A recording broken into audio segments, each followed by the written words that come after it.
Fish ya. Lagyan ko siya ng tomato ketchup, bit sugar, best salt, and fresh lagyan ko ng decoration na celery, tomato, ginger, yan. Ginisa ko yan. Tapos prito ko na isda. Para siyang escabeche style.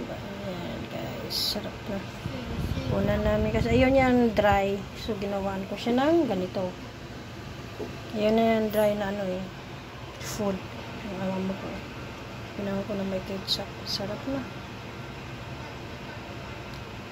Sarap. Nagluluto pa ako ng vegetable. Yung dumpling, si Lola sa stream. Vegetable ako luto.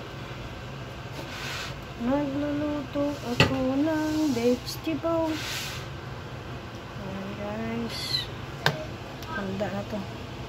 Parating na din yun sila. Maganda yung design